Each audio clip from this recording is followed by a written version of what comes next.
Hey everyone, Sergio P here, and today I want to share with you what it's like to be a full-time commercial photographer. Whether it's all it's dreamed up to be. I'm not sure when you're watching this, but for me it's tax season here in Canada, and these times always make me reminisce about the year and my career as a whole. Whether or not I regret any of the decisions I've made, like ditching a university degree and moving to one of the most expensive cities in North America, or getting to dangle my feet off of rooftops and cool abandoned buildings and meeting the most influential and beautiful people I've ever seen, you could probably assume that the answer is no, because I've created this whole YouTube channel about the career of photography. I love it. But it's not to say that there isn't ups and many, many downs that make you question the very purpose of life. But then again, maybe that's just being an adult.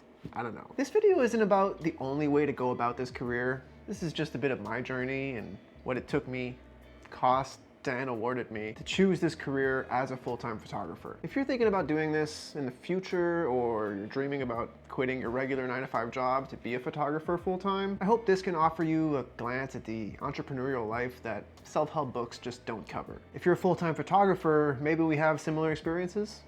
Maybe, or most probably not at all. Let me know down in the comments where you are in your photography journey. As a general guide to my weekly schedule, I would say I spend at least 2 hours every single day dedicated to loving this little angel. Get your mind off of stuff and find balance in the everyday, because it's gonna start to feel just like Groundhog Day. I spend about 2 hours every day on answering emails and tending to financial things, a whole day's work every week on marketing, whether it be finding potential new contacts or actually contacting them. I won't lie, as a creative first type person, the business side of this venture has really been a steep learning curve for me. Maybe not for you, maybe you're more business minded than me. Actually no, you're definitely absolutely more than most, probably definitely more business minded than me. I've definitely had to learn everything one silly mistake at a time. Anyway, I'll spend a day on general admin with my own work, scheduling socials, things like that. I usually have 1 to 2 days with a client if I'm lucky, either on location or out in my own studio, and 1 or 2 days working on personal projects, these YouTube videos, things like that. If you find yourself with a completely open schedule and you manage to fill it, you're already probably on the right path. I keep a lot of these days flexible and open because I just have general tasks that need to be done, and if they're done on Monday at 9 a.m. or Tuesday at 10 p.m., usually doesn't really matter. I cannot do any type of minute-to-minute employment, punch in, punch out type stuff. My mind's way too chaotic for that. One of the more attractive qualities of this career path, for me at least, was its ability to reward value instead of time. Now, I don't want to lead anyone to believe that this is the path you should take. I understand I'm extremely lucky to be in the position I'm in. I just want to share my experience. I find when I was first starting to go from taking cool photos to making ads for clients, I felt like I had no idea what path I could take, let alone what I should take. As a quick summary of how I landed into the career part of photography, while I was in university in a completely unrelated science field, I was also shooting as a hobby.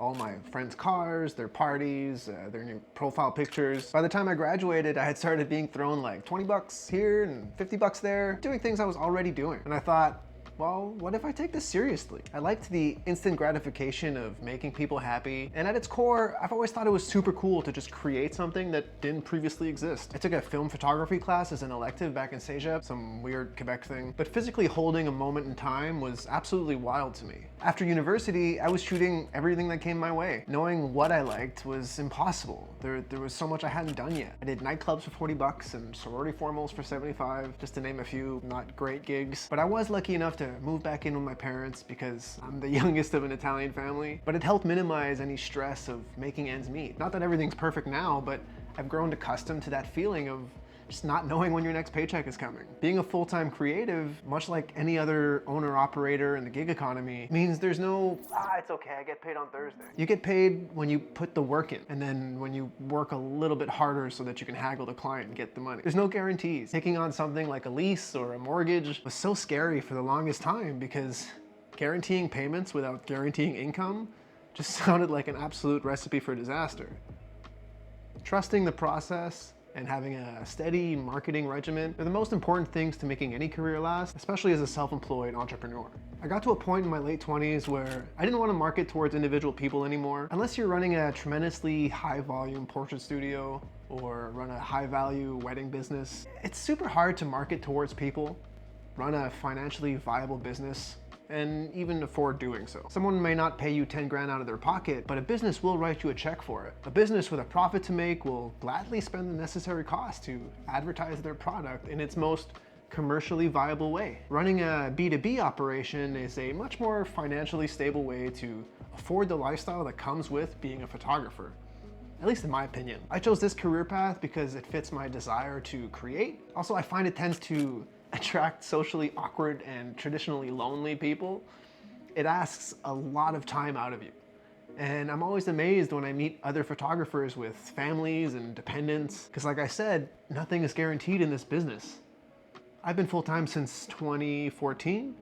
Actually, wow. Let me tell you about this big fancy client I landed. When I look back at this, I realized how early on I was, but you couldn't tell me otherwise. I remember I was feeling hot shit. I had just gotten flown out for a shoot in a different country. The shoot itself was a nightmare for the whole week, but at least a learning experience from a logistics point of view. But the real nightmare started when we were back home and that the client was trying to stiff us, and at the end of it all just ended up paying us in product, which after like a month-long project probably ended up costing us money.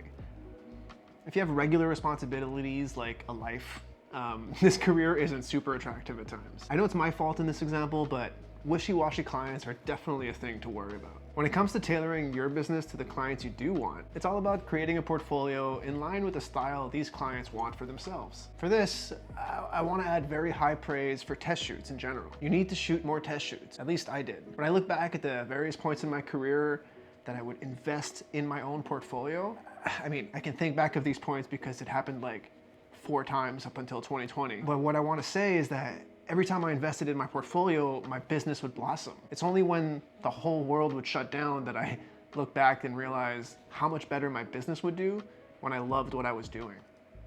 Find your joy. If you enjoy the journey, the destination is just a bonus. When you can create a visual representation that sells your brand to a prospective client or their marketing agent, and it's also in line with their next move, you've hit gold. Or like the crypto bros say, to the moon, baby. And guys, real quick, I want to thank you so much for following along. We just hit 100 subscribers. Thank you. Like, for real, I can't believe we've already hit 100. This is awesome. If you want some advice in landing your next commercial client, I think you'll really enjoy this video right here. Hit that like button if you haven't already. Subscribe for more videos every week, and I'll catch you guys in the next one. Peace.